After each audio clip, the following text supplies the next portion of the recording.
रविवार को मुख्यमंत्री मनोहर लाल खट्टर समालका पहुंचे। यहां पर उन्होंने घोषणाओं की झड़ी लगा दी। आपको बता दें कि मुख्यमंत्री मनोहर लाल खट्टर ने यहां पर क्या क्या घोषणाएं की। समालका नगर पालिका को अपग्रेड कर नगर परिषद का दिया गया दर्जा। समालका के 50 बेड की सीएचसी को अपग्रेड कर 100 बेड का अस्पताल बनाया जाएगा। अस्पताल से सब डिवीजन ऑफिस तक के सीधे रास्ते का निर्माण करवाया जाएगा। करहन से पट्टी कल्याणा तक के रोड को मंजूरी दी गई। समालका नारायण फाटक पर अंडरपास को मंजूरी दी गई। समालका बस स्टैंड के पास अंडरपास की भी घोषणा की गई। चुलकाना धाम में 2 करोड़ रुपए से कराया जाएगा सौंदर्यीकरण। बापोली गांव में 1 करोड़ 25 लाख रुपए की लागत से सब्जी मंडी बनकर तैयार होगी। बापोली गांव में पंचायत की जमीन मुहैया कराने पर बस स्टैंड को भी मंजूरी मिलेगी। मार्केटिंग बोर्ड की 9 सड़कों के लिए 8.5 करोड़ रुपए की मंजूरी भी दी गई है। पीडब्ल्यूडी की सड़कों के लिए 25 करोड़ रुपए अलग से मंजूर किए गए हैं। नगलार ड्रेन पर पुल भी बनाया जाएगा। इसी के साथ रविदास समाज, कश्यप समाज के भवनों के लिए 11-11 लाख रुपए का अनुदान भी मंजूर किया गया।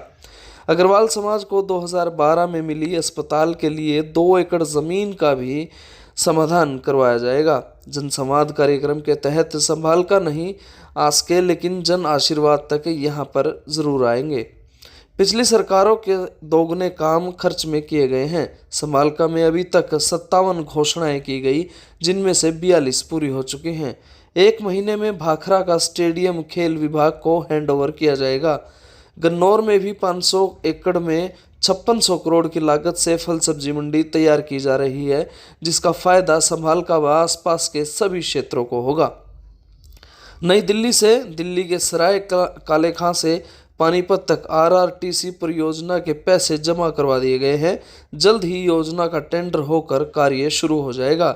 HSIIDC के 100 से 500 एकड़ तक का सेक्टर तैयार किया जाएगा। दिसंबर 2014 को हमने सुशासन दिवस मनाने का संकल्प लिया था। उसी दिन से हरियाणा से 3C यानी कि क्राइम, करप्शन और कास्ट बेस्ड पॉलिटिक्स को खत्म करने का कार्य सरकार कर रही है। मुख्यमंत्री मनोहर लाल खट्टर ने कहा कि हरियाणा एक हरियाणवी एक के सिद्धांत पर चलते हुए 7S शिक्षा, स्वास्थ्य, स्वावलंबन, सुरक्षा, सेवा, स्वाभिमान और सुशासन जनता को देने का वायदा किया जा रहा है। आपको बता दें कि मुख्यमंत्री मनोहर लाल खट्टर इन दिनों एक्शन मोड में हैं और वो लगातार घोषणाएं भी कर रहे हैं। और समालका में उन्होंने विकास की झड़ी लगाने के साथ एक संदेश देने का काम किया। हमने हरियाणा में सुशासन स्थापित किया है, जिसके बाद आगामी चुनाव में भी बीजेपी हरियाणा में वापसी करेगी।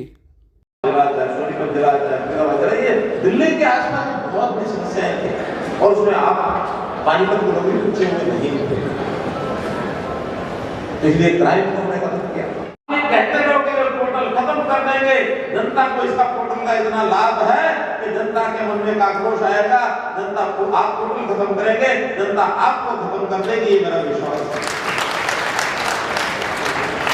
आईटी से कितना लाभ है, कितने आज जमाना बदल गया है। आप चक्कर काटने की जरूरत नहीं है। आपको अपनी एप्लीकेशन देनी है तो सीएम विंडो में दे दो, आपको देनी है ग्राम दर्शन में दे दो, नगर दर्शन में दे दो। आप जनसंवाद में दोगे, वो भी जनसंवाद के पोर्टल में जाएगी, अधिकारी जाके काम करेंगे और आपका संपर्क करेंगे, आपको फोन नंबर पर बात करेंगे।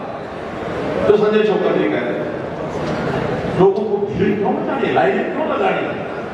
आज बहुत आसान हो गया सारा सिस्टम, तो जीवन के अंदर एक हैप्पीनेस इंडेक्स बढ़े और हम ऑनलाइन सिस्टम लोगों को देते हैं, उसमें से लोग खुश होते हैं।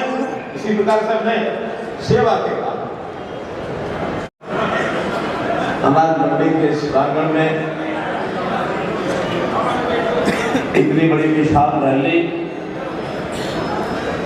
भाई संजय छोकर जी के नेतृत्व में, इनके संयोजकत्व में इतने लोग इकट्ठे हुए। सबसे पहले तो मैं संजय भाई को बधाई देता हूं।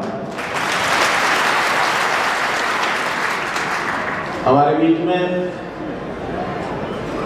सांसद अपने इस पानीपत और करनाल जिलों से लोकसभा क्षेत्र से सांसद श्री संजय भाटिया जी और इसी जिले से संबोधन करने वाले हमारे राज्यसभा में सांसद भाई कृष्ण पवार जी, समालका की बेटी इस जिले के अध्यक्ष का जिम्मेवारी बहुत ही बखूबी निभा रही है ऐसे डॉक्टर अर्चना गुप्ता जी। संयोजक संजय छोकर जी का तो नाम मैंने कर लिया ही है। इन्होंने अलग अलग पार्टियों में अलग यानी इससे पहले एक पार्टी का अनुभव और आज अपने इस पार्टी का अनुभव जो खुले रूप से बताया है, आप समझ सकते हैं कि प्रारंभ में ही कितना अंतर इन्होंने महसूस किया है, आप भी महसूस करते होंगे। मैं इस बात के लिए सराहना करता हूं संजय छोकर जी की कि उन्होंने आते ही अनुभव अपने कर लिए हैं।